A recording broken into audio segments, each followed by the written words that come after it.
Right, welcome to another video. This one is about a nerve impulse moving along a neuron, okay? Now, there are two types of questions, and pretty much only ever two types of questions when it comes to neurons. There is one where you talk about the nerve signal moving along one neuron, okay?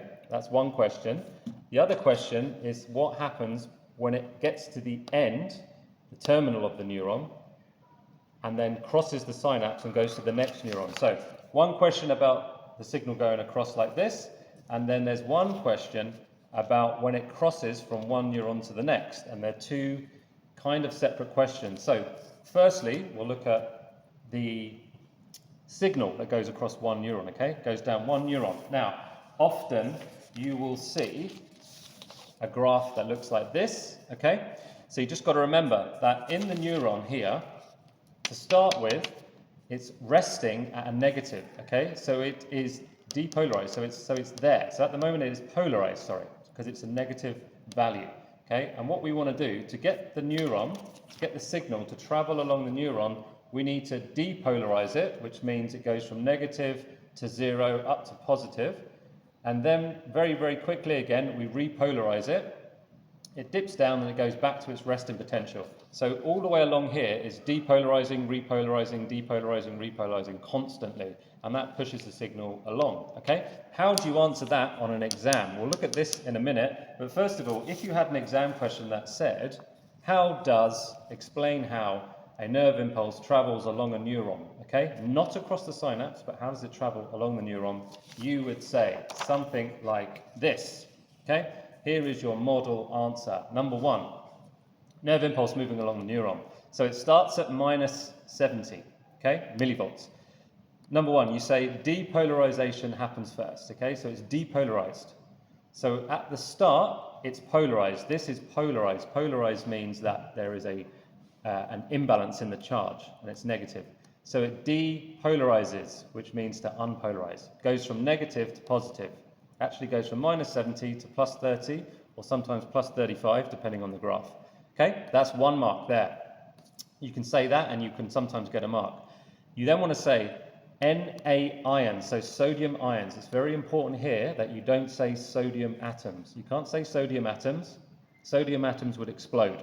So in the mark scheme, it'll say, give an incorrect answer for sodium atoms. Sodium ions, sodium ion channels open, okay? Sodium channels open, the sodium ion moves into the neuron, okay? So you've got sodium moving into the neuron there.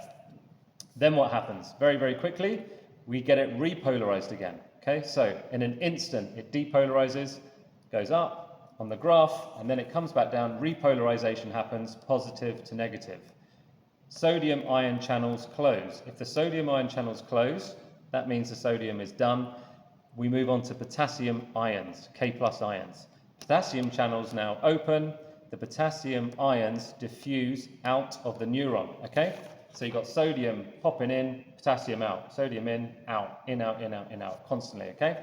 There you go. That is your model answer there. That is your mark scheme answer for a nerve passing down a neuron, okay? Now we're going to talk about what happens when these two meet. So this point here is called the synaptic gap, okay? So we need to know how an impulse or a nerve travels along there but crosses this gap and goes to the next one, okay?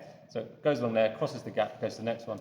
How does that happen? Now, looks like this. So on your exam, you may get a picture like this, which will give you a clue and think, right, now I need to talk about how it goes across the gap. So these are two different questions, really. So we have it here. We have this neurotransmitter here, and we basically want this stuff here to diffuse into this gap and then to be picked up by a receptor here and then carry on its journey like that, okay? And here is your answer. Now, this time we're talking about a different type of ion. We're talking about calcium ions, okay? Again, not calcium atoms. That would cause chaos. We're talking about calcium ions, okay? So number one, the depolarization happens, which causes the calcium ions to enter the presynaptic neuron, okay? So the calcium ion channel is open. So make sure you use the word depolarization, use the word calcium ions entering the presynaptic nerve. Remember, This is presynaptic and this is postsynaptic. Pre is what it starts with, post is what happens afterwards, okay? Presynaptic, postsynaptic, presynaptic, postsynaptic. Calcium ions flooding in there, calcium ion channels opened.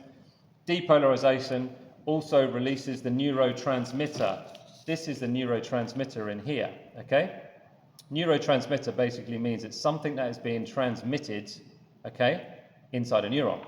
So number one, depolarization happens, which causes the calcium ion channels to open. The calcium ions enter the presynaptic nerve. There's your first mark there. Depolarization releases the neurotransmitter. The neurotransmitter then diffuses across the synapse gap, okay? So the neurotransmitter, which was here, it gets released, okay? So it's in there and it gets released. It's inside a vesicle there, gets released into the synaptic gap, and then we want it to go there. The vesicle releases the neurotransmitter by exocytosis. Exo means to exit, okay? So this is exocytosis. Mention that word and you get another mark. So there it goes. Release of the neurotransmitter by exocytosis into this gap here, okay? Then, coming down to here, point number 5, the neurotransmitter binds to the receptor on the postsynaptic neuron. So as you can see here, you have a receptor that this will bind to, so it receives it, okay? Because it's no good releasing it there if it doesn't receive it. So, point number 5, neurotransmitter binds to receptor on postsynaptic neuron, bang, gives you another mark. And then to conclude it, you can say an action potential has been reached, okay? The sodium gates were open in the postsynaptic neuron, okay? So the sodium gates have now opened there.